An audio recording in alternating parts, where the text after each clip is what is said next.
Alright, guys. That was a great Chameleon Twist 2 run by Running a Week. And I do say so myself. Some pretty good commentary from me. And with that, that is all the time I have for today. I'm happy to join you for that one run. But now I get to hand you off to somebody at least as cool, if not cooler, than me to host a game that's just as cool, if not cooler, than the last game you saw. Give it up for Hammerhead Labs. Hello, everyone. I am back. I was here a bit on Friday. Now I'm back for this next run that you do not want to miss. It is Crash Bandicoot 4. It's About Time by Reidzz with Cherry on comms for that. It's a very exciting run. I watch Reidzz play this all the time, and you do not want to miss this. And also, GG's on everyone. We passed the $2,000 mark in that last run. So claps in the chat. So there is still an incentive for Reidzz run coming up to play as Crash or Coco. Coco is currently in the Reed by, it looks like, $13.03, if my math is correct. So any last minute donations can go towards that to maybe put Crash in the lead if you guys want to see that. Although Coco is pretty cool too. But yeah, we'll be starting that up pretty soon. Once again, these donations are all going towards Save the Children, a very good charity, and has helped children all over the world. So we're just gonna finish getting set up, and we should be starting here momentarily. So I will see y'all in a bit.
All right, everyone, we're going to be starting up here a little shortly. Just before we get going, I do want to read off. We did get a couple of donations. Looking in, looks like we got a $5 donation from Quill saying, "Wow, that Chameleon Twist run was pretty cool. I really like the commentator. I should go follow him." And then we got a $5 donation from Solarium saying, "Greeting from the United States. Good luck on the run, my boy. Don't let Bob get in the way. Also, shout out to my boy Chez on couch and Hammy on host. Cheers to everyone. Get that charity rolling." All right. And looks like we are just about to get ready to go. So I'll be back in just a moment.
I was approached to record a video for SDAT, me, a very washed up speedrunner.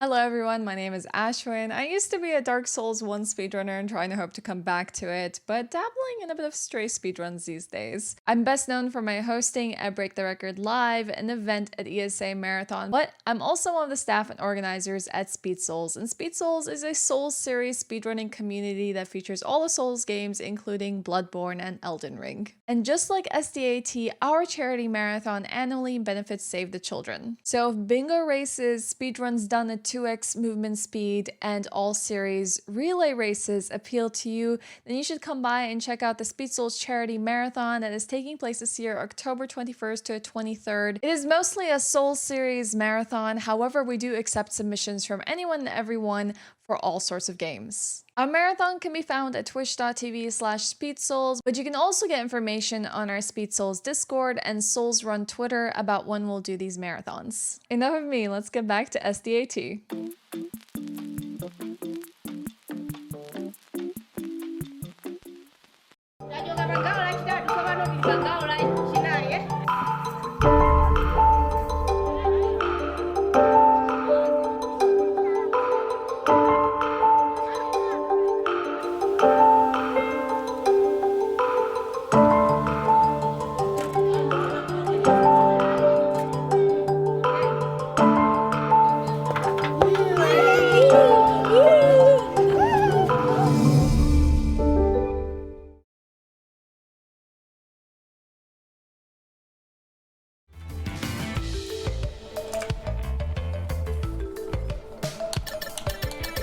All right, everyone, welcome back to SDAT 2022.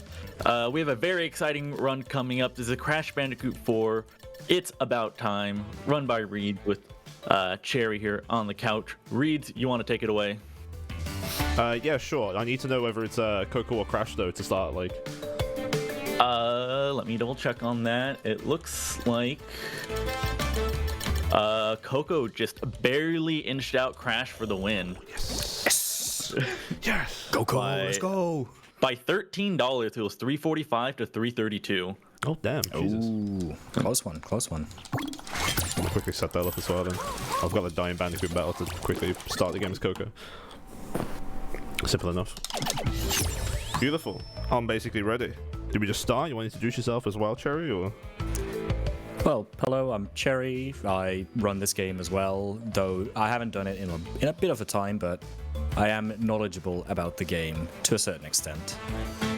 And it's all thanks to Reidzz here. He pretty much introduced me to the game. Hey, you know enough. Hypno I know introduced you enough. to me, so there you go, easy peasy. We come full circle. Exactly, you know. It's all about sharing and caring, and here we are. I'm Reidzz, I'm second place on the leaderboard. Yeah, have you beat me? I'm upset. Sorry, there's a camel up, I'm being distracted. Yeah, hi, I'm a, speedrunner and just an all-round game enthusiast. I like to stream on Twitch. I'm sure you all, you'll see me around. I've been in the chat here and there watching some of the runs as well. So, yeah, I'm ready to go. Do I count you down, or you count me down? Yeah, go on and count us down. All right, 3, 2, 1. Let's go. Rude awakening. So yeah, this game is developed by Toys for Bob. It was released in 2020, if I am correct. Oh, I don't even know that, mate. That's already too deep a question for me. It was at least before the pandemic happened, but yeah, it was released by Toys for Bob and developed... No, it was developed by Toys for Bob and released by Activision Blizzard on the Battle.net launcher, and the game works a bit differently compared to the other Crash games, especially since it retconned everything before that. Well, after Crash 3 Warped. There's a jump mechanic as per usual, there's a slide, spin, but then there's a new different mechanic as you can see Reidzz doing. There's a slide and a spin, and you can combine those two into a slide spin, and that is the fastest way to move in the game on the ground. Without completing the game and getting triple spin. No speed shoes on this one, boys. You're not allowed speed shoes, I'm afraid. You won't be seeing triple spin this run, sadly, but like, just thought I'd bring that up. Oh, interesting. Yeah, the only time you would be seeing triple spin in a run would be during a 106, which is the full completion of the entire game, or during a all platinums run of the game, which is very not so much done unless you do a 106. Shout out to Cookie. Yeah, Cookie. Him and Stefan. Yeah, Cookie is the completionist master for this game. He has, well, he holds a world record in ACG as well as 106. And 100% as well, which is a bit of a strange category to have when the full completion is 106. Now here you could see Reidzz doing a sequence break. He essentially jumped, did several slide jumps to skip going the intended route of the level, and that makes it so he can easily get up to the finishing box, as you would say, or like the end box, however you would call it. Yeah, just the end of the level, really. Just whatever you want to call it. Yeah. Now, another thing about this game is the fact that you cannot carry masks through levels, so every level you start without a mask, so there's no planning with the masks to, for example, have 2 masks going in and then getting triple mask, because, well, that's not really a mechanic intended by Bob. And this level, Insanity Peak, is very cycle-based, as you can see. There's a lot of slide spinning to reach certain ropes and then jumping off them at a certain time, so you can skip waiting for the rope or being on the rope as well. I got a spin, so I already messed up one cycle as well. Oh, you got a neutral spin? Yeah, which is something that Bob Yeah, likes to do to us. Yes. Every time there's anything bad happens in this game, we always complain to Bob. Much like how in the original trilogy, people complain to Andy, and in the Insane trilogy, people complain to Dan. So there's Dan. Okay. Yeah, oh Dan. I'm only just learning that. Moving to NS2. Yes. Yeah, this game has a lot of 80%'s easily my favorite category personally, mostly just because of the amount of skips and the movement that we have to do. The movement's the same throughout like every single one of the categories, but in 80% we do some really cool out of bounds stuff that you don't get to see sadly in the other categories, so this is why this is probably like my favorite one to watch and both run. So like there's a lot of interesting stuff coming up. As you saw, like those ropes, you don't know unless you've played the game before really, but those ropes tend to like hug you and don't let you go. And if you double jump off them, double jumping in this game slows you down and stops all of your momentum. But for some reason, jumping off a rope, if you double jump quick enough, coming off one, you don't seem to like have that double jump animation, and therefore it doesn't slow you down. You just get the double jump for free, which lets me make like a lot of those gap closes that you just saw me pull off as well. Exactly. Now going for the story of this game, essentially what has happened is Cortex and Entropy have escaped their time prison that they were put in at the end of Crash 3 because Uka Uka used all of his remaining power to open a time rift, and now that has caused several time rifts to appear in the world, hence why we go to different alternate realities of the Crash universe in which Crash and Coco inhabit.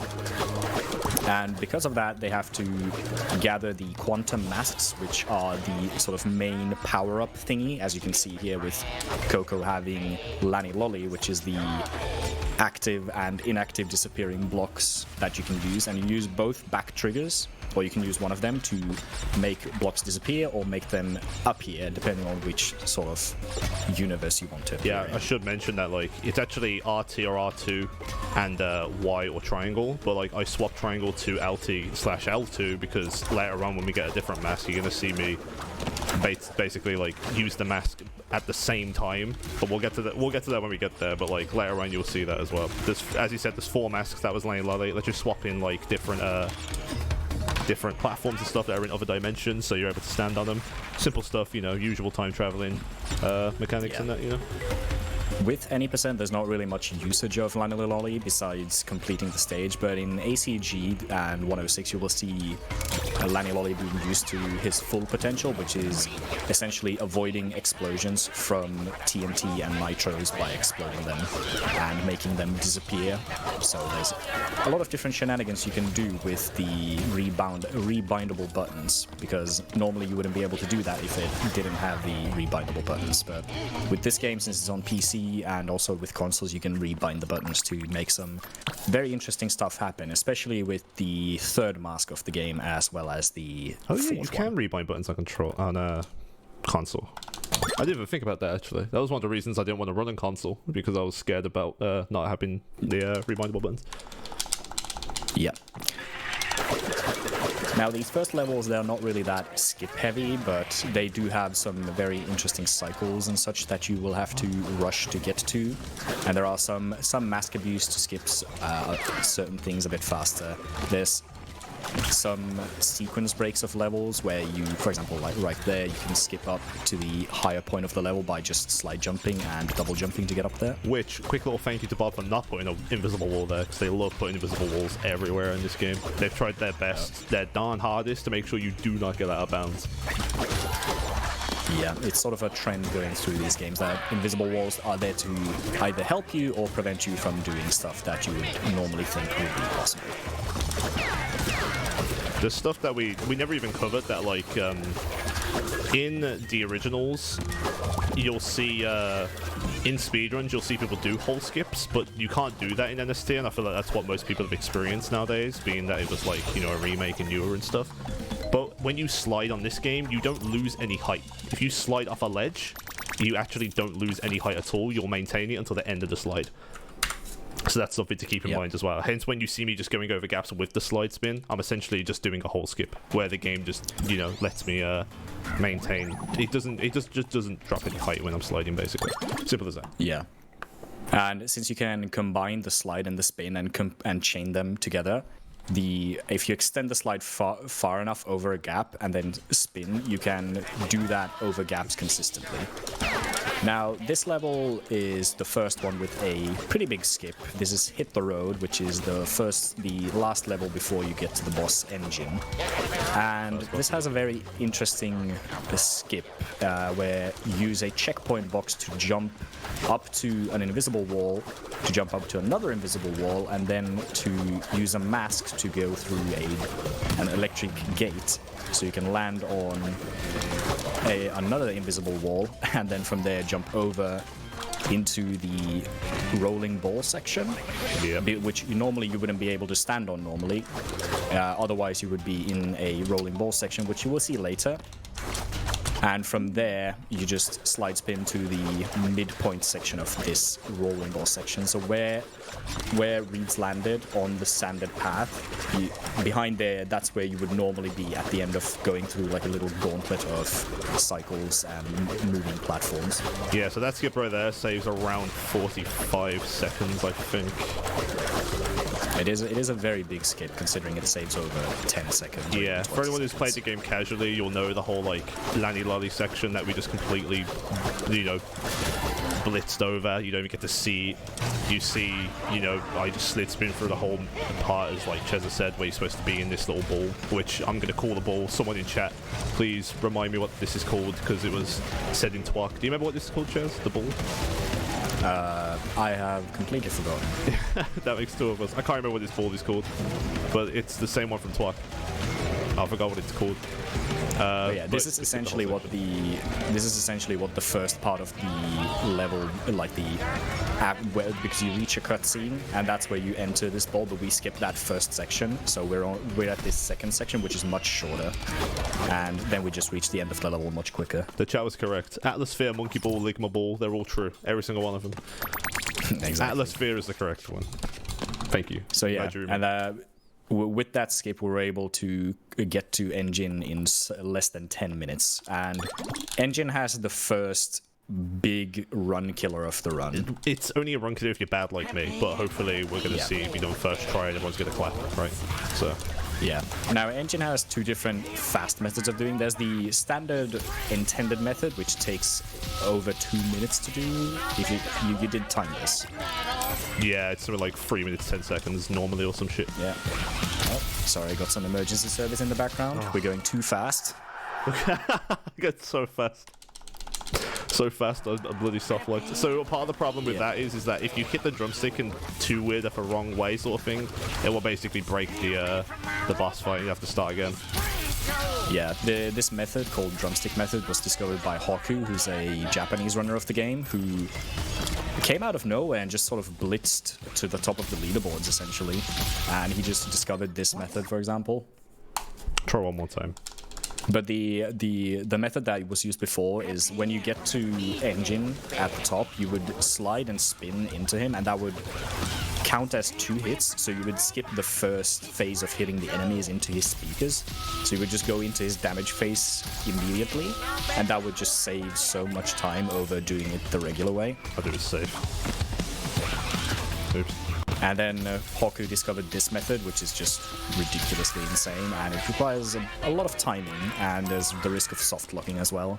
There's also a risk of soft locking during the sort of faster, slower method, but there's less risk to do that. You just need to remember to slide and spin, not as fast. There we go. Ugly, to be honest. Apologies. It can be an easy skip, but yeah, sometimes things just go wrong. And obviously, at least it's early enough in the run that obviously right there with a reset. Do you know how resets are? If anyone's ever watched a speedrun before, which I'm sure none of you have before, this is the first time. Welcome. On to booty calls. He did mention that like Engine used to be like, that was maybe like one of the first skips found or something. You can basically make a 3-minute fight turn into a 1-minute 10, and then we slowly discovered more stuff, realized we could knock off another 10 seconds and then another 10, and before you know it, the fight's like 40 seconds long with that drumstick method, if done like really quick. Yeah. Now this level, Booty Calls, is definitely one of my favorite levels because it's just very movement based. There's no major skips or anything. It's just about moving very fast throughout the level.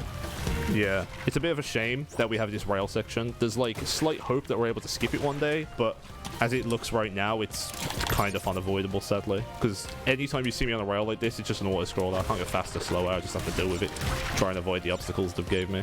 Which this is also a new mechanic that, you know, they decided to add into this game, is they put you on rails and make you break boxes. What? You missed the box? You're gonna have to die and go back to the checkpoint. Sorry, man. Oh no. And it's also got some great music too. Oh yeah, Cat Jam. That too. Oh yeah.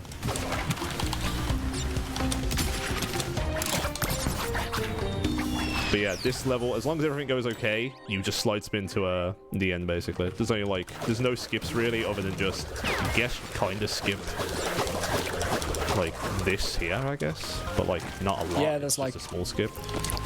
Yeah, it's just moving past certain cycles where instead of waiting, you could just skip past them with slide jumps. Well, slide spin jumps, because that's the furthest you can jump in this game by using a slide spin and a jump. There's also slide jumps, but then they gain more height and not as much distance as And a they slide eat spin all jump. of your momentum as well. That too. That's the good thing about slide spinning, is that it maintains your momentum going forward. There we go. Yeah, it's fine. That was a solid one. Yeah. A little hiccup with losing the mask, but then again, you know, you just keep moving forward faster. Yeah, you're supposed to lose the mask, but like it can be done without losing it. Losing it just means that I'm a bit too slow than I like to be. Oh, great, this level. Yeah. Now we have the first alternate character, which is the alternate dimension of Tana, who lives in this pirate sort of universe. And she has different controls compared to Crash and Coco. She has a jump, she has a kick where you would normally have a spin. On the back trigger you have a hook shot, but you do also have a body slam. I just saw that you fell. That's unfortunate. It just went straight over the box. So what is it? Yeah. With her, you're able to hook shot, as you mentioned. It comes up like there saying RT. Basically, what we're going to do is there's a checkpoint you can see over there. And as you see, we snipe it, die, and then and that's it, we're over there. That would have saved time, but I did, as you saw, miss the box to bounce off, so I probably actually lost time. Yeah, and a lot of people do not like Tawna as a character. I like her. She has a very nice sort of kit, but then again, everyone has different opinions on which character is the best. But there's a general consensus that Crash and Coco are the best, and then the alternate characters are sort of a mismatch of, you know, opinions. Ooh. Saucy. I'm experiencing some things I've never seen before. I've ran this game for a long time, and I've not saw that. Technical difficulties with your thumb. Oh, I might as well just wait. Speedrun, by the way. Oh yeah. Just gotta do a tactical little 1 second wait so you don't lose more time. There's a few, like, as you see, I'm like wall jumping and stuff. There's a few little like niche mechanics you can do with Tana to like make yourself go faster. Double jumping slower, of course. Kicking slower. Body slamming, of course, it's slower. There's a few things like that, but nothing really that is worth talking about because we don't really play her for too long. We play her twice in the run, and that's it. Same with Dingo as well, which you'll see coming up. Every sub character when you play twice, actually? I think it is, right? Eyes on. Yes, you do. Cortex, you play him twice. Tawna, you play her twice, and Dingo, you play him twice.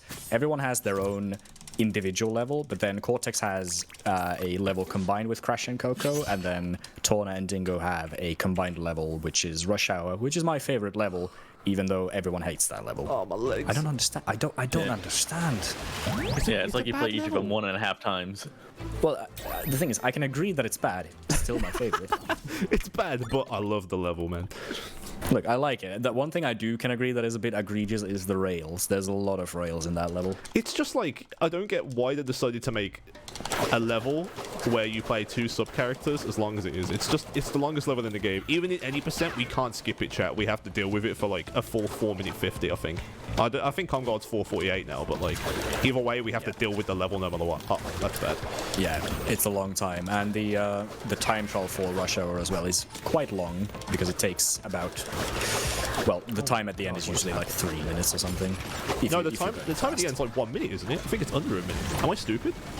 I might be stupid. In Rush Hour, the time Yeah. trial? It's probably much longer than that. No, the spin, dude. Everything's gone wrong. No. Yeah, now this level, Jetball Jetty has the first sort of very interesting skip to go by. It's the second major skip, I would say. Yeah, I'll go with that, yeah. Considering Hit the Road had the first sort of big skip in the run where you would skip over most of the level. Oof, that was very close. That was very close landing on that platform. Mate, very scary. Now, what we do here, using the jet board and going into 30 FPS, we can enter a mode called Zombie Mode by pausing the frame you die and then pressing triangle, which shows HUD.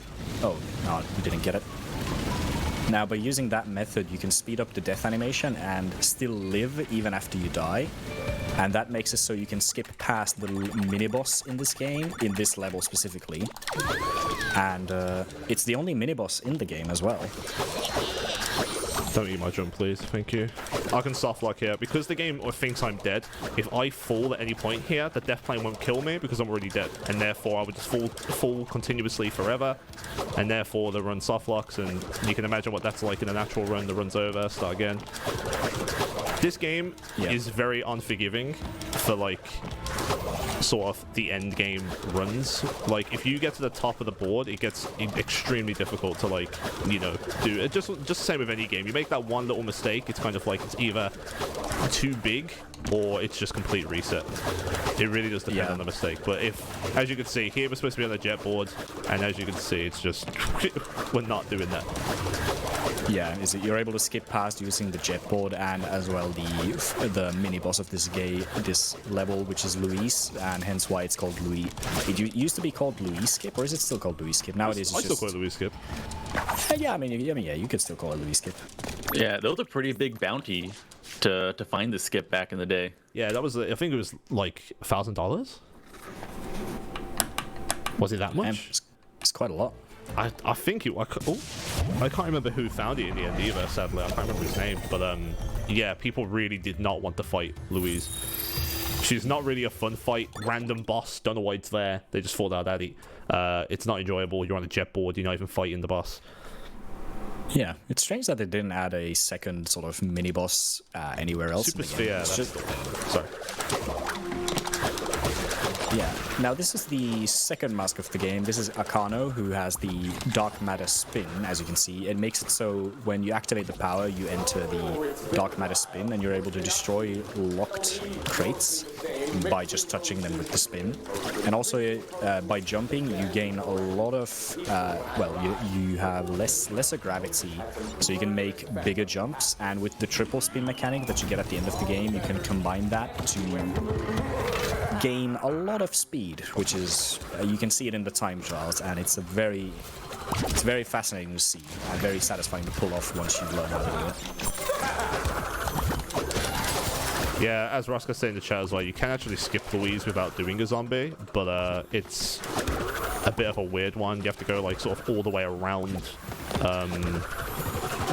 the level in a really weird fashion.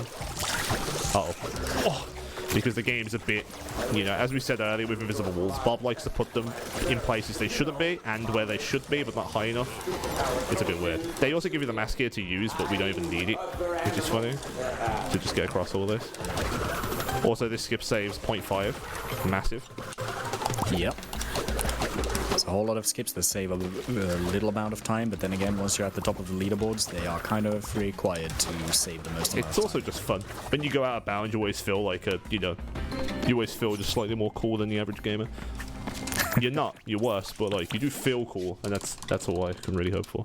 Yeah. It's all about it's never about, you know, actually doing something. It's about looking cool. It's about the message. Exactly. So, like, as you could probably tell, each world tries to be, like, about a certain mask. So, like, this one's all about Kano, the other one was about Lani Lolly. After this, it's like a world where we meet Dingo, and then we meet Kunoa, so on and so forth. Each world sort of just has its own, like, little niche mechanic, and then it all comes together near the end of the game.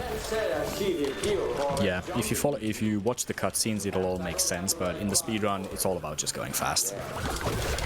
Hopefully I Now, this level has a lot of different skips you can do. There's a way to get Akano here, and I think you actually managed. Yeah, you did. You managed.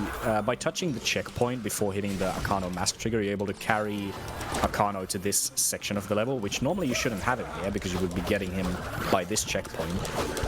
And you're able to skip past with that rope because being on the rope and having Akano active, you're able to carry the speed from the rope into the Akano mask form, which means you're able to go a lot faster than normally intended. And here as well, you're able to use Akano to skip past this whole loop section. And as you can see on the rope, you go much faster than normally intended. They just made Akano without thinking about how it's going to be able to carry momentum, and so any sort of momentum you have, you can use Akano to essentially carry that, like, as long as you're in him, like, in Akano as a whole. Yeah, because here, since the gravity is lessened, the momentum just lasts for a lot longer. And with this level, you're also able to skip out of bounds to Oh, blue gem. go behind the level, and there's a little blue gem there. How did that blue gem get there? That's weird. Yeah, it's always located there, but if you complete the level without getting any boxes, it'll spawn by the end of the level. But since we know how to get it like that, there's no need to complete the level without getting any boxes. So that helps on the ACG side as well. Yeah, that's the one skip that's used in 106 ACG. It's used in every category, I think. Like, it's faster for any, and of course it's fast. You would have to play the level through twice in ACG and 106, unless you knew about that skip as well. Because not breaking any boxes to get blue gem is obviously way slower than just, I'll go out of bounds and grab that, please, thank you. Yeah. And this level as well, with Akano, there's a lot of different sequence breaks you can make. With Dragon On, you're able to skip a lot of different things just by using the momentum correctly. Here as well, by using momentum, once again, you're able to skip past a lot of mask triggers and have Akano in places where you normally shouldn't. A bit shaky on the platforms, but that's okay. He managed to get up there. Yeah, I should mention that, like, the reason that happened is because when you slide spin, as soon as you spin, even though you look like you're actually crouching still, the game considers you standing. So me spinning from that slide there meant that the game thought I bumped my head and needed to make space. So that's why it put me there the way it did. Yeah, that's very important when you're sliding under something and there's a hazard beneath you, because if you do that, then the game will instantly just like touch you on the hazard and you will die. It's very important in a level coming up much later in the game. And as you can see here, you're not supposed to have Akano, but also touching the wall running sections where those blue arrows are, when you jump off them, you gain a lot of speed. But since you have Akano, that momentum is carried further on. And here as well, by using the checkpoint box, you're able to jump onto another invisible wall, and then slide jump as well up to another invisible wall, go along that, and then jump to the end level box and skip a long auto-scroller section. They definitely play tested this game, by the way. Yeah, that skip was discovered day 1, or was it week 1 of the game being released? I can't remember. It was week 1 for sure. I think it might be day 3. Yeah, but it was very early on discovered. Yeah. And here we have a boss fight without any sort of skips. Literally nothing happens, so you can read donations if there is any. We did just get one. We got a $100 donation from BJazz. Oh, saying, let's go. Thanks, Reidzz, for almost 2 years of great C4 speedrunning content. I've learned so much from watching your runs. Thanks, man. It's been a great 2 years. So thanks everyone for the donations. We're at 2135. All proceeds are going to save the children. It is a great charity who it benefits children all over the world who are in some troubling times. And everything SStat can be found over at sstat.live. You can see the schedule, you can see links to donate, all the incentives, raffle prizes. There is a merch store. They got some pretty cool stuff in there. The next the next incentive that we have is for Nickelodeon Kart Racers 2 to turn items on. We are a little less than $200 away from that, so we get those donations in. I believe it's the next run after this one. It is the next run after this one. So, like that. So get those donations in. Yeah, props to BJazz for donating 100. That's quite a lot for one person. Yeah, BJazz has been around in the Clash community for a while. He's been trying to... I don't know if he ever did. Did you ever... I know you're in the chat, BJazz. Did you ever, like, do a hitless run in the end? I know you were trying to do that. But he's, what is it? He's done tape runs and stuff in the past. He's a cool dude, man. Yeah.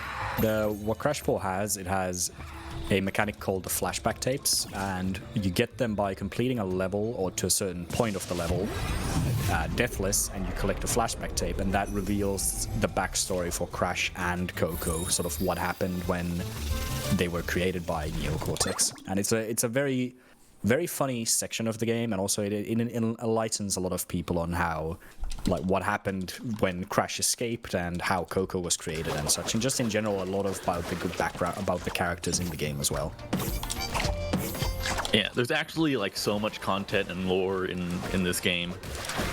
Yeah, like one thing this game really does get right is the writing of the characters and the humor. It really is sort of you can tell that the writing and the characters as well. Was really a passion project to continue what Naughty Dog had set out. Now this level Offbeat, it is probably the most cycle-heavy level of the game, perhaps. Sort of. The things with this level is that it's beautiful and gorgeous, but for runners, they didn't program it properly. If you make like one small error that, you know, their little triggers don't like, you will just have a random pink box be higher or lower than it should be, or off cycle. So, or you know, a ghost double shooting the trumpet. Yeah, I mean, I just did like a little mistake there. Now I'm probably gonna have to like go for a different cycle here. Yeah.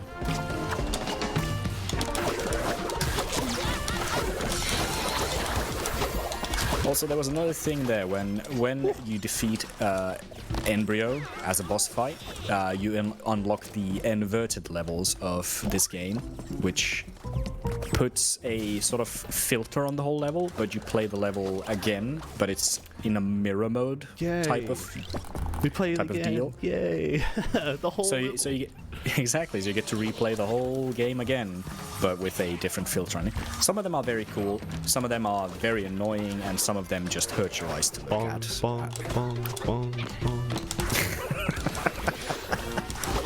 Yeah, that's very funny. Or, for example, at a later stage, in the snacks dimension specifically, you have an underwater inverted, which is it just puts the level in underwater. Bob, I know you're watching, Bob. Listen, whoever's idea it was for that, you cut their pay. All right, just a little bit, not a lot. Just let them know that you don't like them anymore, because I don't know whose idea it was to put. No game has ever done underwater correctly, unless it's like Subnautica, like a game that's dedicated to underwater. That's it. I was literally about to mention Subnautica. That's the only underwater game that actually does underwater. I guess Abzu did it well too, but that's it. That's all there is. Any other underwater level, games. I don't even want to play it, man. And Bioshock don't count. All right, nobody bring up Bioshock. Yeah, underwater is not really anyone's favorite. But what underwater levels do get right is the music. That's the only thing.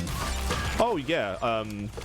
God, you see, I was about to praise Mario 64's water levels, but no, they suck too. I hate those as well.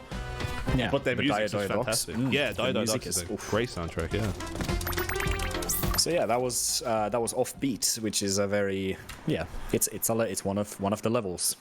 It's one of the levels. It's one of those levels that, as we said, you make sort of like one little movement error, and you sort of dodge a small trigger that they've placed. Like, things can just go wrong very quickly. Yeah. Now we have the second alternate character, Dingodile, who has he has a jump, he has a spin, but also he has a gun that can suck objects in, and he can also use that to hover. So to compensate for him not having a double jump, he has a hover, which can be used to do different things. For example, here in this level, there are several different skips you can do by using that hover in a myriad of different ways. For example, what Reidzz tried to do there is called Bastard Skip, which is an interesting name for a skip, but it's because bastard with such force. Bastard Skip. Well, yeah, I mean it has that force behind it, but essentially you skip past a cutscene, which in any percent is a very good thing, but in other categories it's not really necessary, because, well, you need to collect boxes, and not even in the time trial it's not even that used, because the cutscene stops the clock. But in the cutscene he says bastards, hence why it's called Bastard Skip. Sorry children, cover your ears. Yeah. And this level has many different other skips using the hover. For example, roof skip. There's also different methods to the roof skip. There's blindy skip as well. This level got busted wide open. There's a bunch of like useless out of bounds stuff, but like it's still fun to look at. But the thing about Bastard Skip as well, as you saw in the cutscene, his diner gets exploded. But if you manage to do Bastard Skip, you actually save the diner. So we could also just call it Diner Skip as well if we wanted to, because that would also be a thing. So. But at the same time, it's more fun to call it Bastard Skip. Yeah. As you can see, I'm jumping on some weird out-of-bounds terrain right now to just get over the level, no biggie. This level is completely busted. For some reason as well, I don't know if they did playtest this or if it was intentional, but what you're able to do as Dingo is when you're like hovering up against a wall, for some reason it like gives you more height as you're going up. You'll slightly see it in a minute. And so because of that, you're able to get over certain walls with him that you otherwise aren't usually able to. There is, as he mentioned as well, there is another skip here, but like I'm not 100% consistent with it, and you lose about 30 seconds. So after engine going so poorly, I thought I'd just avoid it. Yeah. And also for anyone wondering in chat, Roscat's in the chat. He is the encyclopedia for any crash type skip or strategy or level cycle. You can ask him anything, he knows about it. He knows about Crash 4 stuff at the very least. I don't know how knowledgeable he is about the others, but he does play them and know them, so. Yeah. If you need any info about Crash 4, you can just ask Roscat. He has an answer for it most of the time. Well, I would say all the time. Most of the time. Yeah, this game's busted. Completely torn apart. So yeah, well, what he did there when he went above the roof, that's called blimey skip, because you skip past a voice line that Dingo says, where he just goes, blimey. Blimey. Because that's what Australians say. They say blimey, they say bastard, they say noise, they do all of that. Yeah, they say a certain phrase, but that's not permitted, I would say, to say here. Thank God there's no Australians in the chat. Yeah. I guess you have to count it out. See, now another level with a skip. This game has like a habit of every single level has something in it, be that a god cycle or like a big skip that you have to execute or something. But every single level in this game seems to have at least something that you need to make sure that you do for like anywhere from like 5 to 10 seconds. Then just like that little bit extra time really does mount up over the course of the run, as you can imagine. Yeah. So what you'll see me do here, it's like barely noticeable. Don't know how I died. But me slide spinning across those barrels. If you jump, you reset a rope cycle that you can't even see right now. Or you can if you look carefully, but obviously I'm not going to show that because it'll be slower. But basically, slide spinning here means that this rope that I'm coming up to,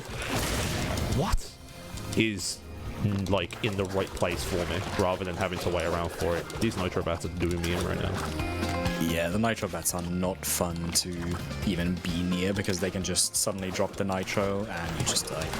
It's probably my fault, to be honest. I mean, I get away. Yeah, most of the time, but we always like to be like, it's something else. Yeah, sometimes I have to take responsibility. That was probably my fault, to be honest, chat. Apologies.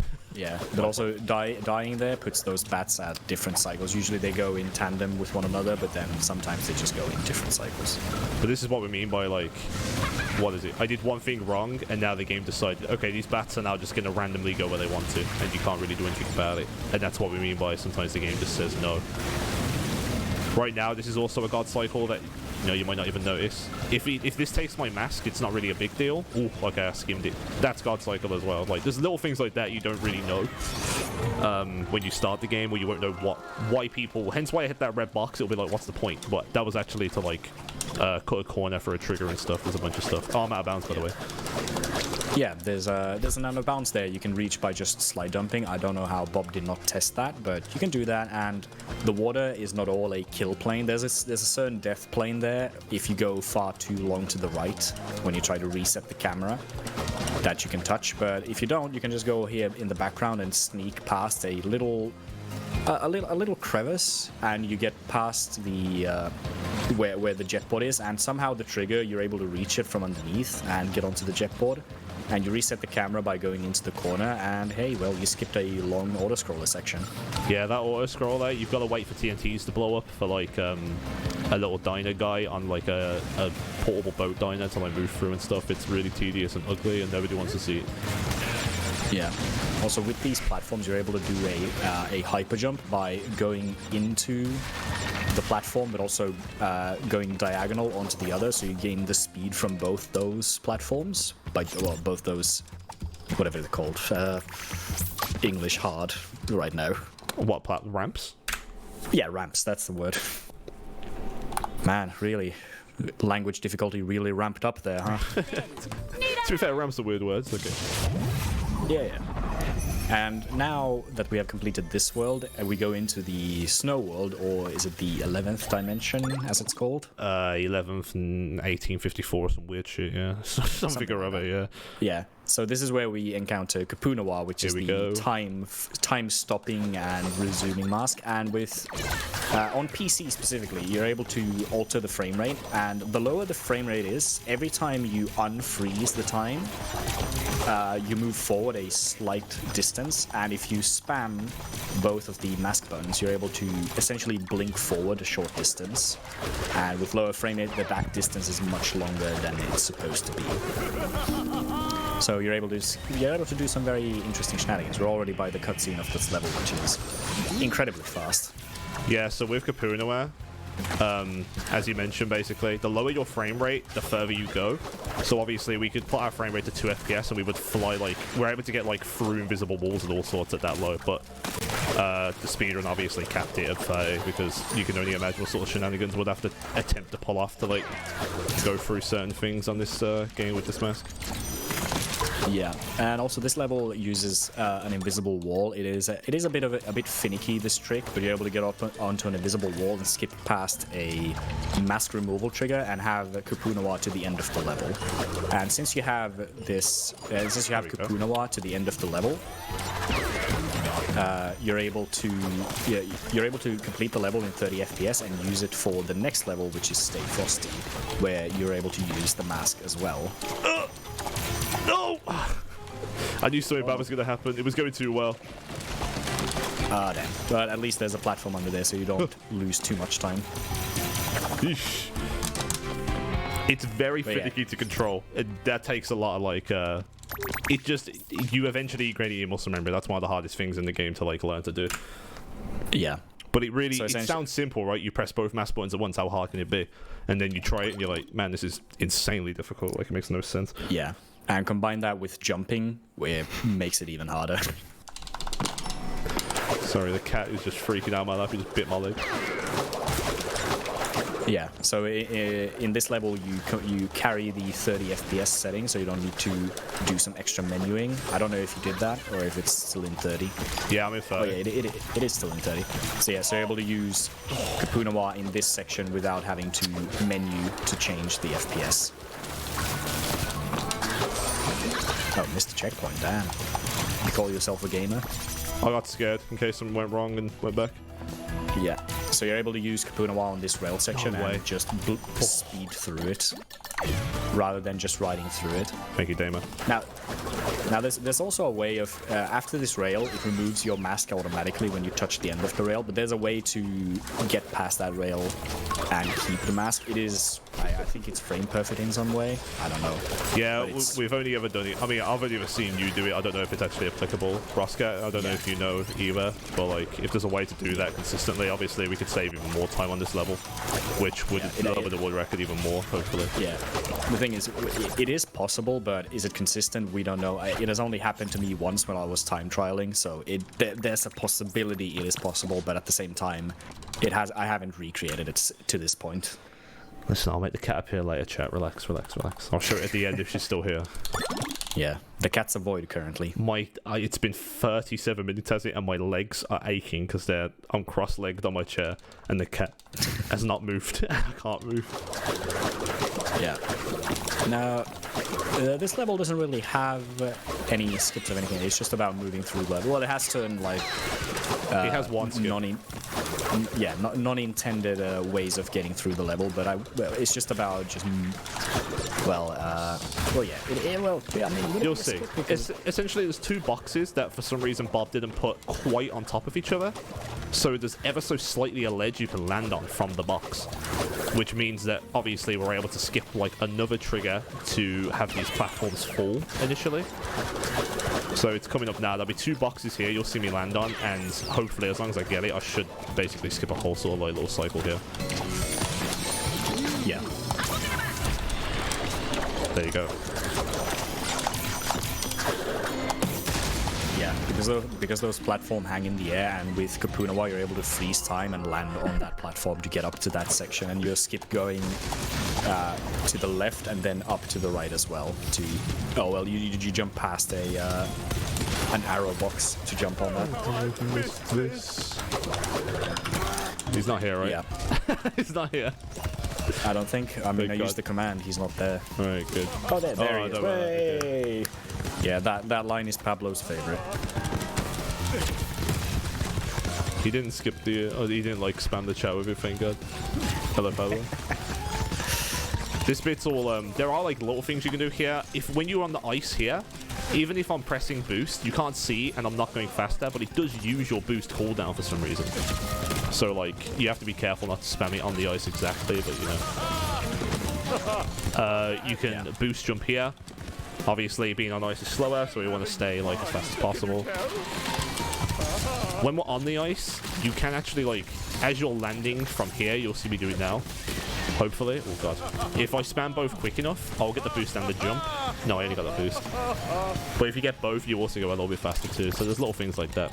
Obviously, mount up over the course of the run stuff. Oh, apparently, Harvey has broken the 111 barrier. Oh, there you go. You mentioned your world record earlier. That's it. Yeah, 111 has been achieved. That's a new major barrier for the run. Now just need to get the 110. Anyone?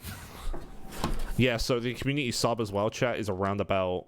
I think it's like 110.25 now or something. So like 110 is achievable if you play like to almost absolute perfection. So good luck with that. But yeah, currently the fastest time is 111 something.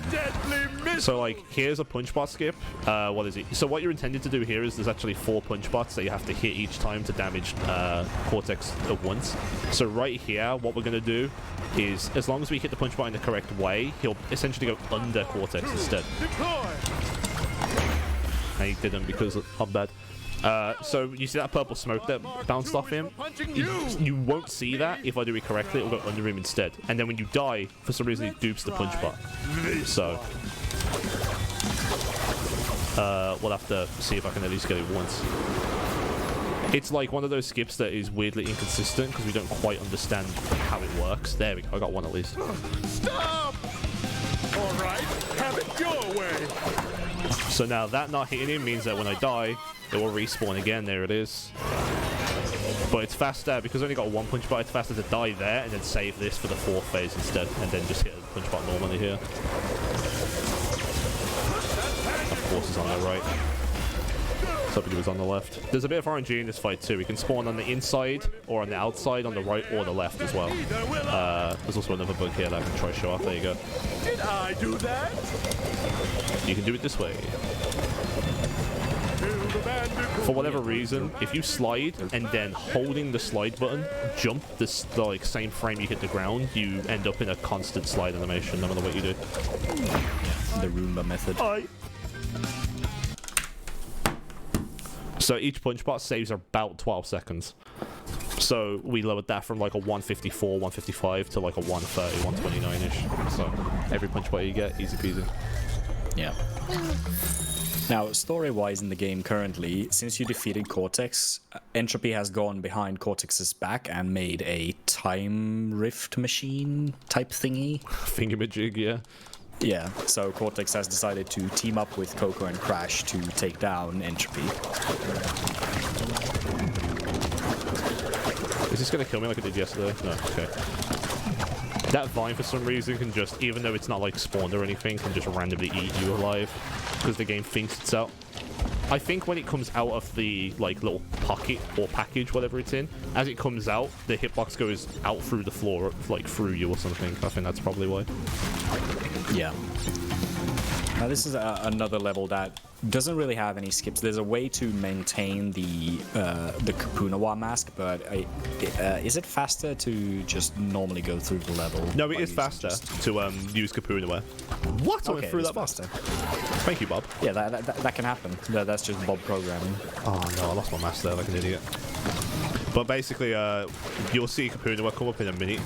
You can save the mask, but it's insanely difficult to not only save the mask, but do it fast and also to utilize the mask in a minute. So this mask I've got right now, I'm going to lose any second. Oops. Right here. Yeah, the game has... You can skip that trigger. Yeah, the mask has mask removal triggers, but there are ways to get around them, as shown previously.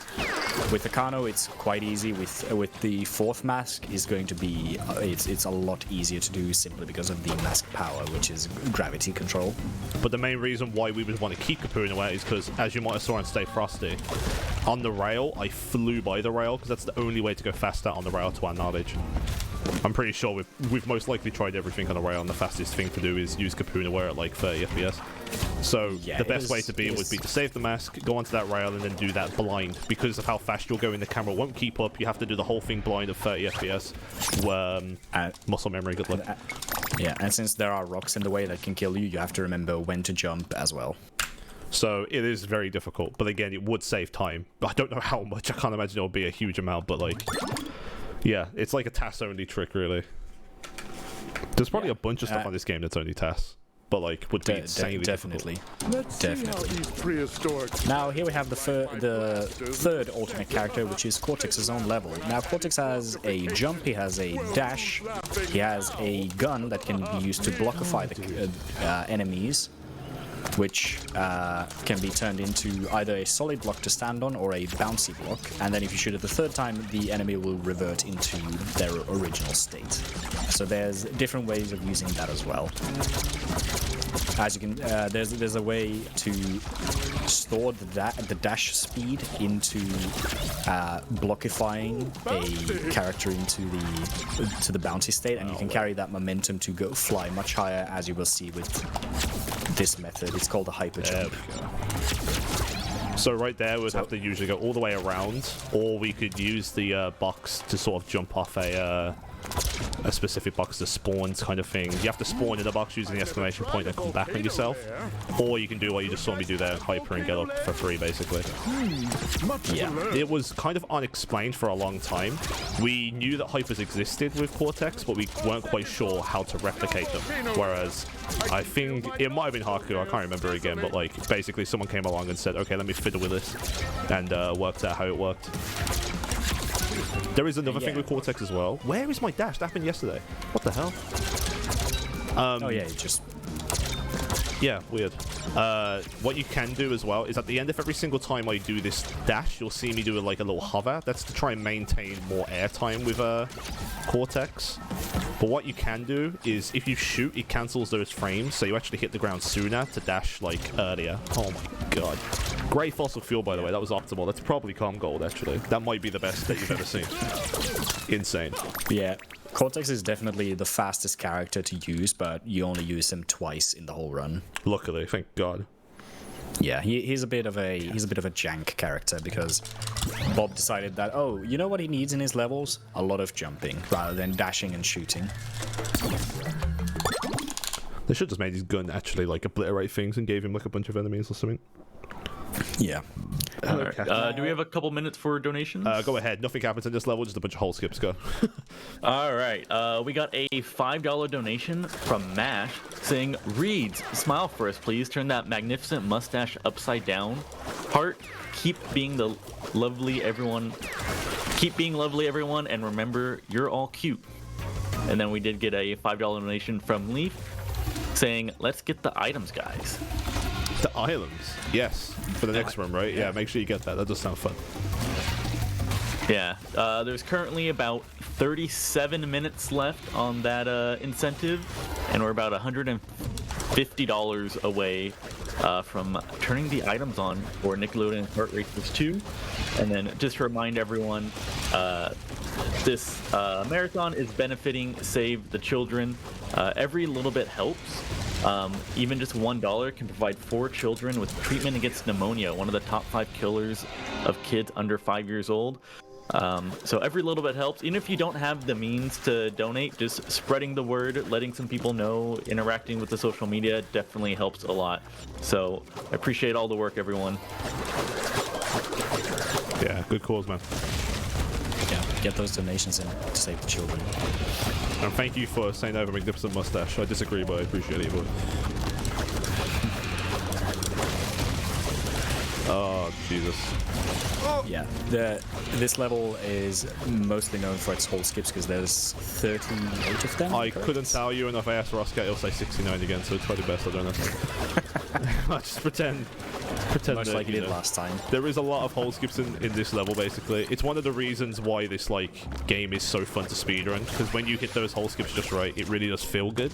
When a level goes really well, you do feel really cool. It just feels really fun to run, basically. And when you hit that skip, you know, it is a really fun game to run, but it's extremely, it has the highest of highs, but the lowest of lows, for sure. This game's really brutal. Definitely.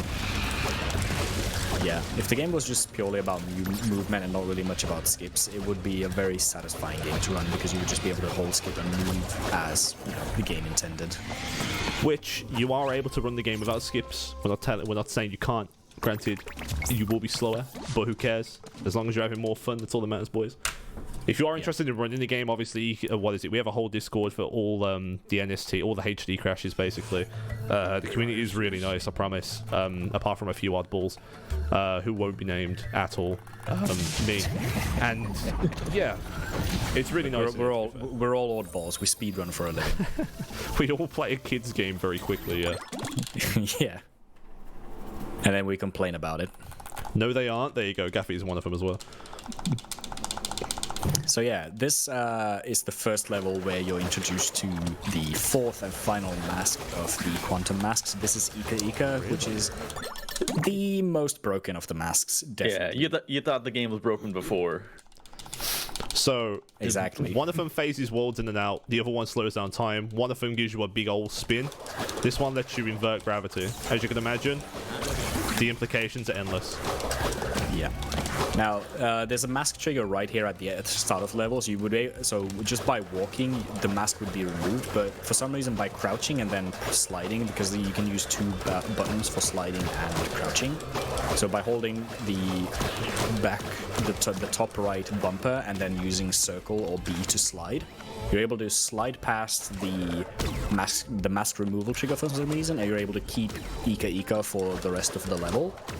And you're able to do this, essentially. Just go out of bounds and just completely break the level. It's just a perfect showcase of how broken the mask is. A conveniently placed platform for us to go off. Thank you, Bob. Appreciate you, man. Yeah. Now, so by sliding off that platform, like slide spinning and then flipping gravity and going upwards, by the time you reach the clouds with the little gap in the mask on Coco's back, you flip back and you're able to land perfectly in a loading zone for the level further up. So, you know, it's not broken at all. No, totally not. Yeah, this mask is perfect. But if I do miss this, I either die or soft lock as well. So again, most of the late game skip in this are like really brutal. Oh, then perfect. Fuck it. There we go. Yeah. And then again, more Ika shenanigans to like fly over here and just skip past the second part of the level.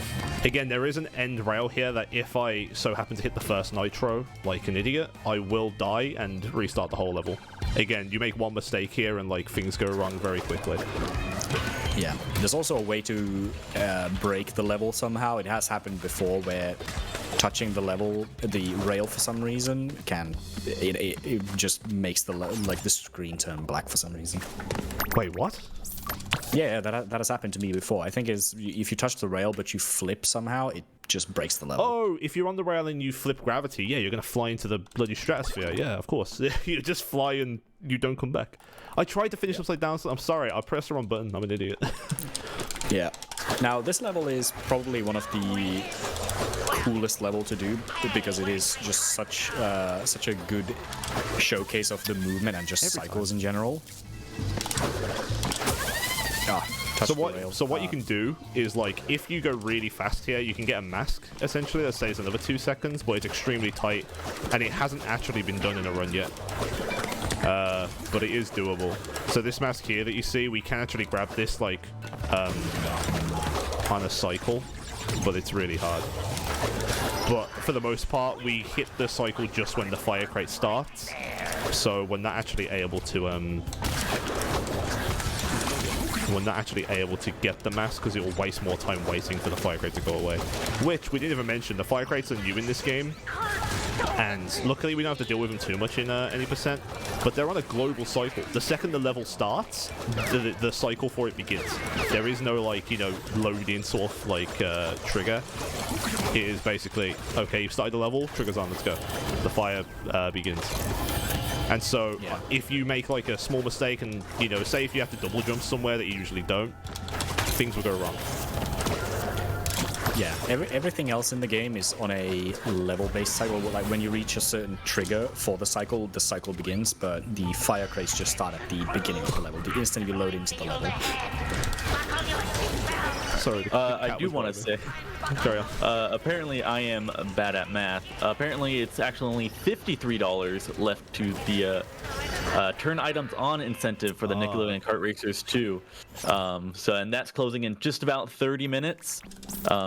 So any last minute donations, see if we can hit that $140 incentive for the next run. Yeah, get those donations in. And here we come to perhaps the magnum opus of skips in Crash 4. Rosscats, however you found this, how did you find this? Yeah, so we had a skip here that saved 10 seconds over the normal level, but it was somewhat inconsistent for the majority of runners, me included, and therefore we decided not to use it. And then Rosscat, the guy who found it, decided to say, okay, fine, I'll find a faster way. And so he did, and now everybody does it who wants to be at top level because it's needed. It's 25-30 seconds faster now rather than the usual 10. 10 sounds like it was kind of worth it, but you would lose the run if you died. So of course people avoided it at all costs, me included. Yeah, this is the second showing of the zombie mode because using a vehicle, it's only usable from a vehicle. If you do it normally, you just soft lock. Yeah. Yeah. It's like the vehicle counts as an extra 1 health. It's kind of weird like that. I don't really understand the things behind it, obviously, but yeah, basically we're able to do this. Yeah. So by using zombie mode, you're able to float through the level, and by landing on a certain part of the level that has the purple goo, which gives you sort of ice physics, you're able to use that ice physics momentum to slide to the end of the level, and, well... Oh. Wait, did I lose some of the momentum? I think I'm going slower. I think I am going slower. It doesn't look as fast. I wouldn't know. I have no idea. I guess I'll find out in a second. I do look slower. I think something did go wrong, but whatever. It's fine. Let's see if it works still. Just cross fingers and pray. Oh, yeah. I'm definitely slower. This is terrible. Something went wrong. There's a few visual cues here that, make it so you know where you're going. Obviously, it just looks like I'm floating in space and I'm just going forward, but eventually things do pan out and I am going, towards the exit. It might not look it, but I swear there's an exit box somewhere out there and I'm going to land in it. Or I'm going to attempt to, granted I've just messed up all my speed.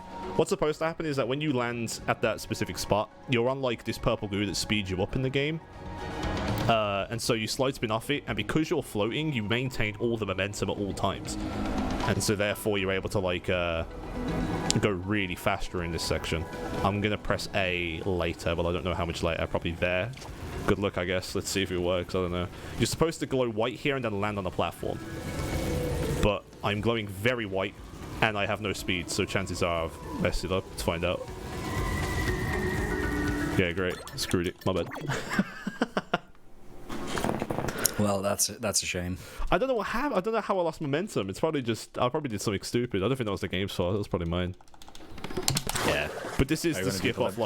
It is super difficult to learn. It's easily the hardest skip to learn. No. I'll do it again. I'll be alright. Okay. I don't mind losing another 2 minutes of everyone's time. Hell yeah. More exposure. More exposure? Hell yeah. Oh, hell yeah, self-promotion. Let's go. Yeah, it reminds me. Follow me on MySpace, guys. Is MySpace still about? No, I don't think so. Damn. Or is it? Follow me on there anyway, just in case. Yeah, myspace.com/Reidzz. That's not my name on there. Oh, is it? I don't know what it is, but I'm not allowed to say it on stream. XX Skulldeath. XX Skulldeath? Skulldeath 16, yeah. Yeah, weren't you a scene kid? I still am. Excuse me. What do you mean was? How dare you? Oh. What do you mean? I never retired. I never retire. Anyway, this game sucks. Don't play it. This is the only thing you retire from. Yeah, this is it. understandable. It's a hard game. I'm not gonna retire. I'll keep playing it. Oh yeah, I got the blue gem. I just realized. All right, let's see if this works again. You press A at a specific moment there. You fall down. Hopefully I'll land. Let's see. There we go. Now I got all my speed. And I'm not falling? I'm not falling. I think I'm alright. Okay. I had a weird... I had one mishap there where after slide spinning, it made my character still fall down. And so I was kind of nervous that I was going to get there in the run, but I look okay. Right when this disappears off the top right, you go up left. Okay? Camera hits. You keep going up right. You see the Among Us on the floor? When you hit the visor, go forward. Character goes dark, go top left. Those are the visual cues. Now my hand's going to touch the snurgle, like as I'm going forward. And that's when you go forward. Like, there you go. Those are the visual cues. Sussy Among Us, top left thing, E left the screen, a little bit there. I'm going to go slightly more left. That should be okay. Amogus. Amogus. Sussy. Anytime you can incorporate an Amogus, you gotta.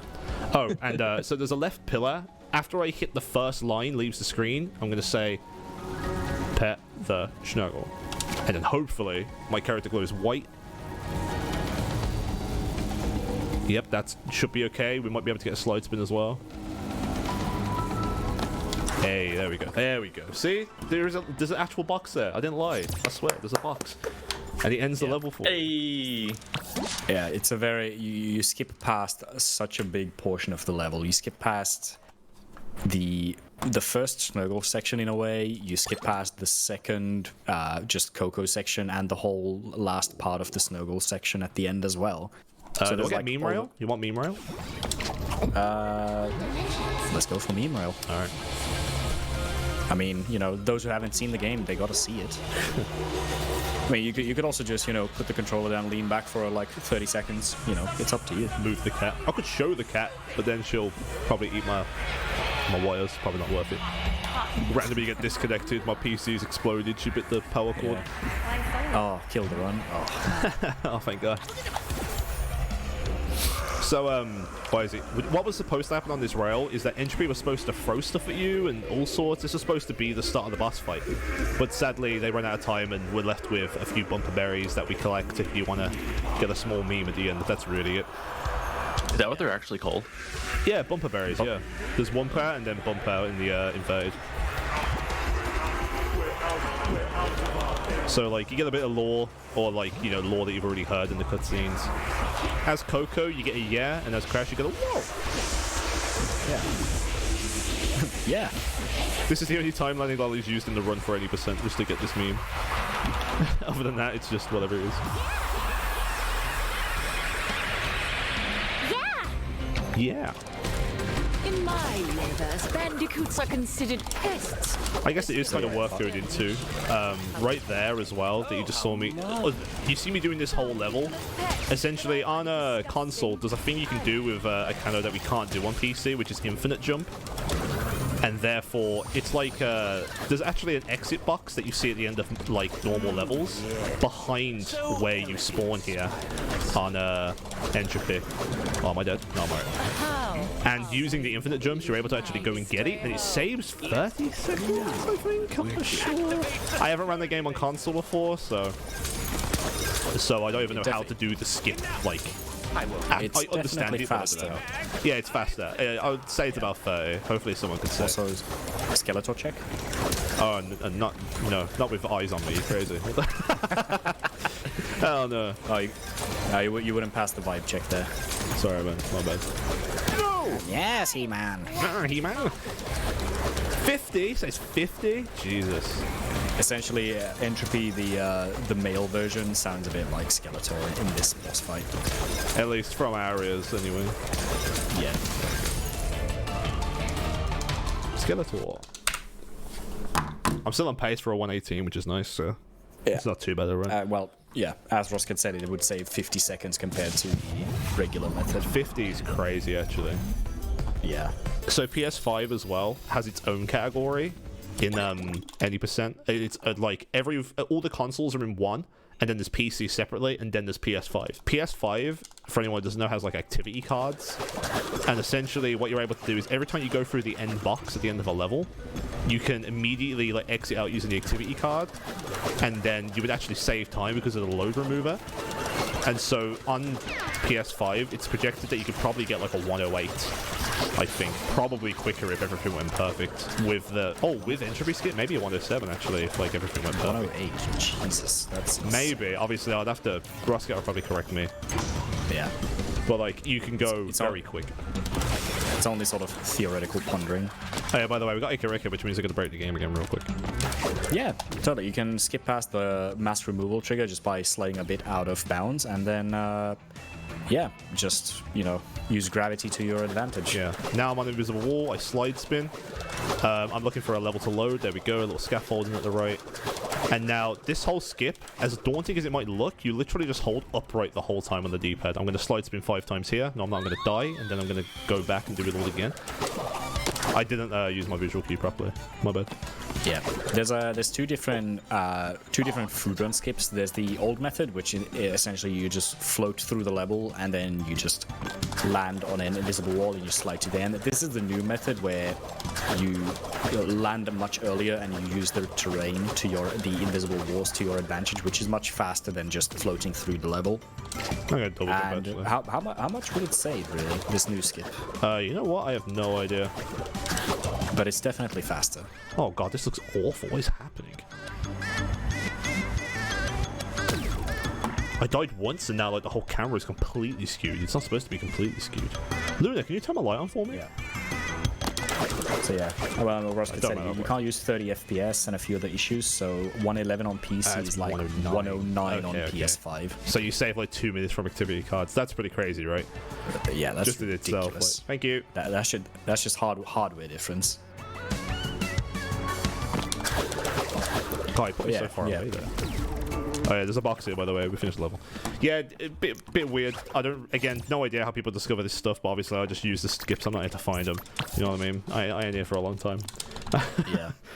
Anyone who finds skips for a game is just built different. Full just respect, man. Full respect. It's hard. just how they think and how they discover is just all the respect. It's just like, hey, you get the Drake meme. You get the Drake. Oh.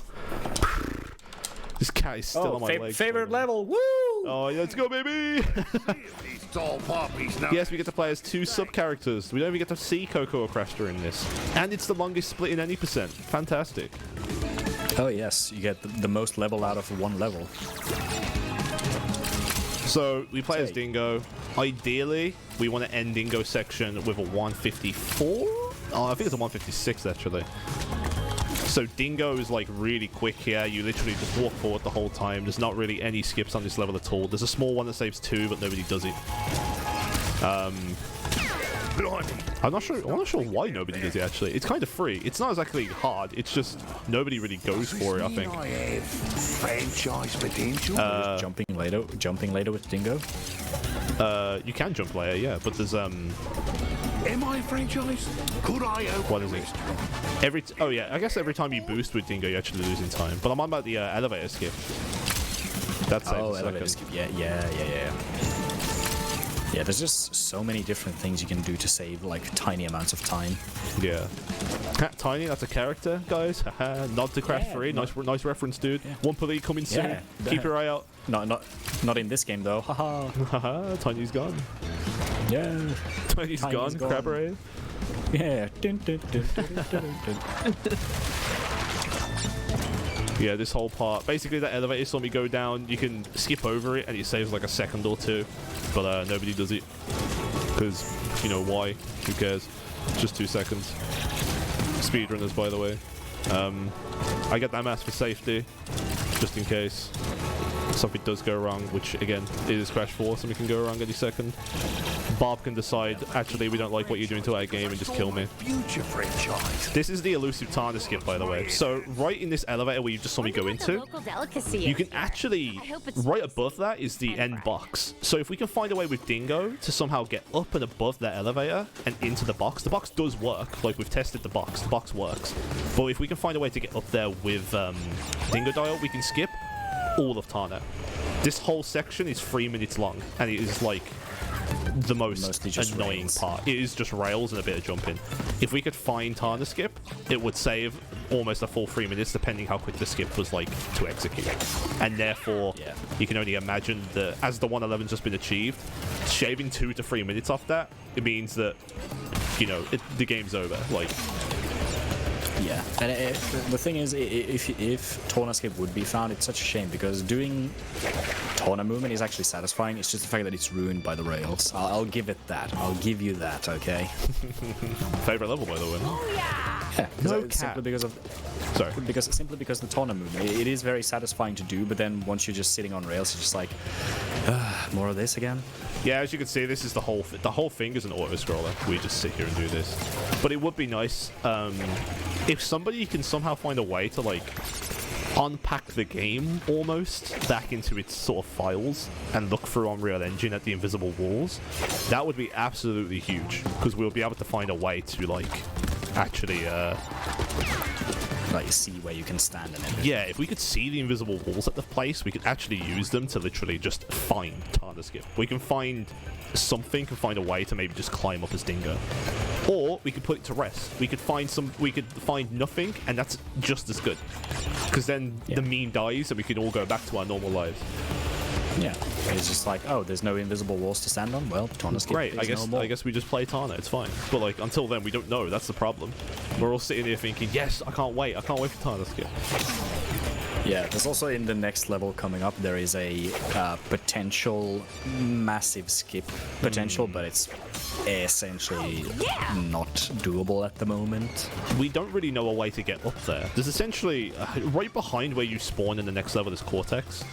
There's a teleporter that I presume the developers put there to test the last section that you play as Coco. Sorry, excuse me. And the teleporter takes you straight to the Coco section.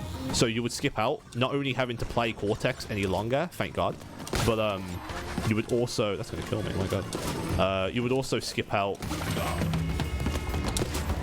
a lot of time from the run too. Yeah, how much would that? Like over a minute and a half? I'll tell you in a sec when I see my time. Spicy fried. Wait, why is my... It's a 158, I think, next level. So you could easily shave off a minute, at least. Which, again, that with Tana skip, not only makes this run insanely difficult, but, like, would completely change the game. Yeah, that would make 109 possible for PC, which is ridiculous. Sorry, I know you guys might have just saw me point at my crotch. It's the cat... Girlfriend asked me where the cat is, and okay, anyway. So... Cortex. Anyways. There's no rooster down there. That's what you think. So, what is it? We're now playing this idiot again. He has a few little tricks on this level, but nothing crazy. Oops. Oh, we haven't actually... So, you know how you go from 3D to 2D in this game? There's a small problem with Cortex where when you enter the 3D sections from a 2D section, when you dash with him, sometimes you'll just dash to the side because the game hasn't quite registered that you're actually like in the 3D section yet. And so it's a bug that like, it doesn't cost a lot of time, but it is one of the most infuriating things about this game and will probably be experienced by most of like the casuals who run the game too. So if that's ever happened to you, now you know why. It's basically Bob didn't design the triggers properly. Here's a little skip coming up too. So if we stay on the right side here, what we're able to do here is we quickly activate a thing that you can't really see in the distance properly unless you were looking for it. I've messed it up anyway, I think, right there. Oh, yeah, okay. But what you're able to do is see this whole cycle here. We're able to skip that if I get up quick enough, but it's hard. It's a really tight cycle to make. That's the only thing on this level, really. Other than that, we just sort of go through it normally. Yeah. And also, considering at the beginning of the level, there's the teleporter that teleports you to the end of the level where the Coco and the Crash stages. That would mean you would be able to skip all of this. You wouldn't have to worry about cycles or anything. You would just have to worry about, oh, do I get to the teleport end section and save a potential minute? Well, yeah, but it really does depend on if we can somehow get to that teleporter. Obviously, part of it is like how hard is it to get to that teleporter. That's part of the problem. So yeah, because there's a huge, very tall invisible wall there. Yeah, so at this point, what is it? Cortex just robbed Kapunaware, the time mask, so technically he's now a bad guy against society. Actually, you know what? I don't like Crash Bandicoot. I'm gonna go kill him. Oh, we got the yeet, I think. Yeah. Oh. Nice. Yeah, essentially what Cortex is... There you go. Essentially, what Cortex did is he said, "Oh, I'm going to unmake Crash by going back to the past in 1996 to tell my past self to not do this because it's a bad idea." And bad idea with quotation marks. So yeah, he's now a bad guy again. Now we go back to Cortex Island, back a day, and we go stop him. Yeah. Best So level there's in the game. 3 levels left and 1 boss fight.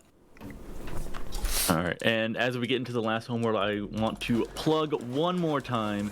There's about 10 minutes left for that Nickelodeon Kart Racers 2 Turn Items On incentive. We are $53 away.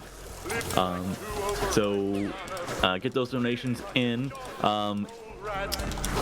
Also, I do want to also point out there are raffles that are going on. It looks like the next one that is closing is going to be at the end of Metroid Prime, and that is for the Monster Hunter poster. And that is for the $5 tier. There's also Speed Dock shirts, there's also a Banjo-Kazooie poster, and a Gruntilda plush that are all happening today. So I heard about a Monster Hunter poster from Clock. Is this a thing? Can I get confirmation? there is a Monster Hunter poster. Ooh. It is an 18-inch by 24-inch Monster Hunter poster. It looks actually really cool. Do exclamation point prizes. You can actually take a look at them. Chat, have a look at that for me. Let me know. Is it any good? No, I'm dead. No, Hammer. No, I'm dead again. What is happening? Hello? What day is it? Yeah. Okay, so with this level, as you can see, again, we're using Ika to completely break through the level. Now, this skip is called Crody Skip, which was found by McCrody. Essentially, you go between those gears that normally would kill you, and by using a very well-timed jump and then flipping gravity, you're able to go past the death planes to skip to the end of this sort of 2D section, and you're able to keep the mask as well, so you skip past the mask trigger, but there's a way to keep the mask as well, even without doing this, so it's sort of just a faster way to get to this section of the level. It's a way faster way. Very, very fast. Yeah, much faster. And by jumping on invisible platforms, you're able to... Sorry.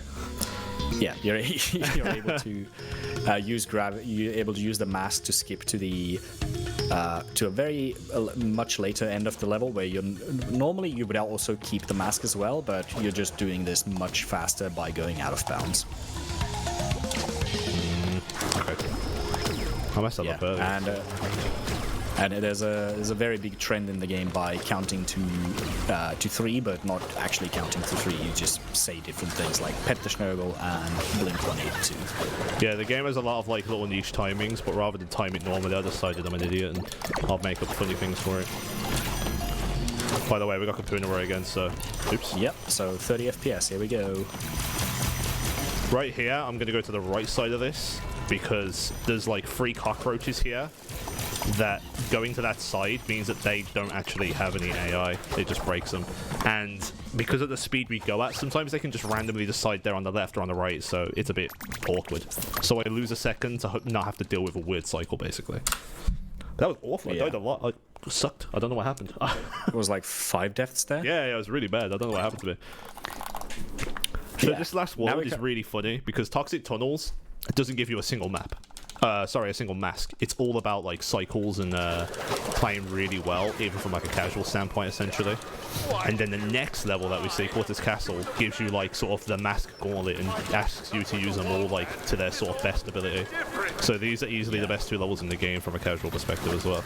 Really fun. Yeah, both of them are gauntlets, but in different ways. Toxic Tunnels is more so just, as you said, cycles and movement, whereas Cortex Castle is how well do you know the masks and how well can you chain them together. And yeah, Toxic Tunnels is definitely... It also has the hardest hidden gem section of the game because you need all the colored gems to access that area. And trying to do it without dying it's a bit of a toughie. Yeah, should quickly mention that, oh no, wait, I'll speak about this first. Right here, what you're going to see me do is double jump in a specific way there, and then come here. So now that I've done that, it looked like nothing, it just looked like me wasting time. All I've actually done is like manipulate a cycle here to make, which I missed, 10 out of 10. I'm a really good player, by the way, second on leaderboard. As you can see, it didn't quite go as I planned. But basically, you're able to make that cycle there, which makes you go fast. Yeah. But yeah, what he just said about like not dying and getting all the boxes. So for 106% on this game, what you actually need to do is finish each level, not just with every box, but you need to get every box and not die for an insane relic. So every single level in this game has an insane relic. You can do it on inverted or not inverted, it doesn't matter, but you do have to do it regardless. So you have to go through what they consider like a proper big gauntlet that you have to have all the colored gems for, and then you have to do it without dying as well. It's hard. It's like probably the hardest challenge in the game, like Toxic Tunnels part. Yeah, You died to the death plane there. Yeah, it's my But yeah, fault. also yeah, another thing that makes it difficult for the gem platforms is that if you die during one of the colored gem platforms, it counts as a death, as compared to the bonuses that if you die in the bonus, it does not count as a death. Yeah, so you have to go through the whole level again, which makes this game's 106 speedrun. The cookie is insane. Yeah, what's the time? I think it's 6 hours 53. Yeah, something like that. Absolutely crazy, man. Like yeah. it took me 4 months to 106 this game casually, and as a speedrunner, I still take like 10 hours, so it's not easy, man. Yeah. It's like getting through the all clear gems, which is just completing the regular levels with all the gems, is currently at a 2:23, so 2 hours 23 minutes, and fully completing the game is less than 7 hours. That's just crazy. Cookie really pushed that category to its limits, as well as ACG. Which any of you who have ran this before, or like not ran the game but like played it casually, you would know just how difficult it is to do that. It is super difficult to like do certain parts of this game. Do I usually do that? I think I just did something I don't usually do. That's weird. Yeah. So this is Cortex Castle, which is the mask gauntlet. So you first start off with Lani Lolly, then you get Kapunawa, then you finish, then you go on to Akano, and then you go to Ika Ika for their own sections. But then at the end of the level, you have... Oh, Jesus, what is happening there? It double jumped for me. Like, it did both jumps at once, so... that's probably a controller issue, though. I don't want to blame that on Bob, as much as I really do want to blame it on Bob at the same time. Yeah. So you do each mask's own section of the level, but then at the end of the whole level, you do a combined gauntlet of all the masks. So it's all about knowing what the masks do and what you need to be doing. So for a casual, this is probably the hardest level at first, but it is, speedrun-wise, probably the most satisfying level to do, because you just get to use all the masks in such satisfying ways. Yeah, when you go... It is one of the coolest parts. Yeah. And it's also the last regular level of the game, so it's sort of a nice finishing point, but there's also a very big incentive to keep this single mask here, because you're able to use it to skip past laser barriers that save quite a lot of time, because you don't need to wait for TNT boxes or for a moving platform, for example. This little cutscene you just saw me walk into can actually be skipped to save time, but what is it? There's only one runner that does that at the moment, it's Roscoe, so... Yeah, it is a bit difficult, but then it's just a bit finicky, that's all. But obviously, enough practice with anything and you'll get it, but it is daunting. Especially when, if you do fuck it up, you either die and lose a lot of time, or you mess up the... Oh! Okay, well I lost my mask. You either die and mess it up, and have to go back a bunch of time, or you have to...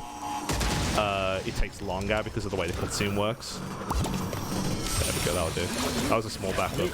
Yeah, at least you're able to show the backup. So you're able to use Akano to skip past the Kapunawa trick there and just get on top of those boxes. Because normally you should get Kapunawa, the time freeze mask, to freeze those boxes because they bounce so quickly and you just walk under them. But with Akano, you're able to get on top of them and slide past that. That's it, last boss. Yeah, here we go. It is the last boss of the game. So at the end of this level, you would get the triple spin ability. Which, would you have time to show it after this?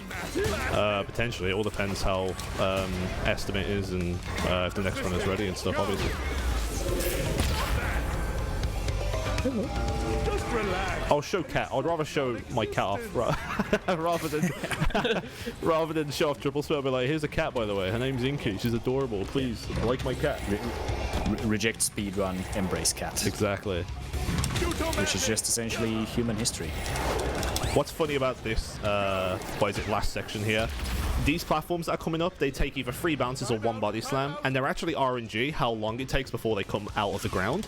So sometimes if you body slam too early, you'll literally just land on top of it, even if it's up, and it just won't damage you. So, even though this boss is exceptionally easy and just, kind of cycle based and you just way around, if you make that one mistake for a body slam, that could be the difference between 4 seconds and upwards kind of thing. Yeah, also in this boss fight, Cortex has taken the quantum masks as his hostages, so he's using the powers against you, but that doesn't matter because, well, plot armor. Yeah, a part of me wishes that when he inverts like this upside down, it also inverted my controls just to annoy players more. That would have actually been a very interesting mechanic to see. Yep, just like that. I knew it. I shouldn't have brought it up. The second I said it, I was like, it's gonna happen to me. Oh, yeah, you got the body slam that does nothing. Yeah, it's because that is the worst you can have. That's the longest they can take to come up. So just because of that, I lost probably 3 seconds based. Oh, well, 2. Let's just say 2. Yeah. But yeah, it's bad. That can happen at any time basically. So. Oh, big boy jump. Yeah. But yeah, this phase has a jump that you can do, which is just dubbed big boy jump because it just takes a bit of some nads to do essentially because you just need to extend a slide jump very far. Easy. And also at the end, you just need to stand at a certain point because if you move too far to the left, the assistant will spawn on the right rather than the left. Yeah. Time's coming up by the way, so get ready. And then this section, it really doesn't matter which of these platforms you do because the assistants will always spawn in the same location. So starting with bottom, then top, then left, and then right. And once you hit the last assistant and he hits Cortex, that's time. Not like this. So yeah, that is Crash 4. It's There you about go. time. That was Crash 4 done slowly. Hope you enjoyed it. Speedrun. I got a 121. That's with the lobe remover, so it's not incredible time, but it's good enough. It's 121. Hey, that beats my PB by 6 minutes. Yeah, I mean, I'll take it as it is. It wasn't that bad. There's 2 Cortexes, by the way. Yeah, there's one from the past and one from the future, or from the present time. But a fallen Yeah, alright. GG's Reidzz on the very cool run. I always love watching this run. my new With all the out of bounds tricks and everything. Yeah, it's funky what to are watch, man. foes of you. Yeah, the crash landed, is that the one that you fly through the stages, Coco? Yes. Yeah. You fly through the stage, yeah. Yeah, super cool to watch. But before we go, is there how do we find you? You can find me at twitch.tv/Reidzz. I mean, I know that there's a bot or something that's been posted on my channel thing anyway. You can follow me there. I'm gonna move the C2 NST Hundo runs, so I'll probably be doing that over the next week. But I'm live every weekday, UK time 6 p.m. So, Cherry, what about you?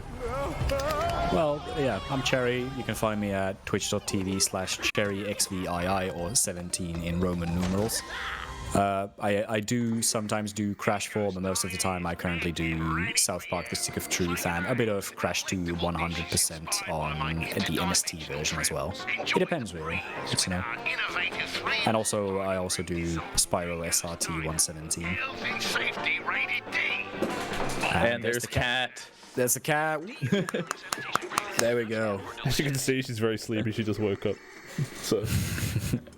All right, and then all right, and then just before we go, we actually did get 2 more donations. We got a $32 donation from Anonymous saying, "Turn items on, slams table. Turn items on, slams table." And then we got a $21 from Xenos360, smiley face, and it looks like that hits the incentive to turn items on in Nickelodeon Kart Racers 2, right? Hey, Right at the end of the line. So We did it, boys. Congratulations. yeah, we got items for Nickelodeon Racer. Let's go. So thank you all. All right, and it looks like we are just gonna finish up, and we will be back soon. Yeah, thanks for having me, man. I appreciate it. Yeah, it's always a pleasure to be able to commentate this because, well,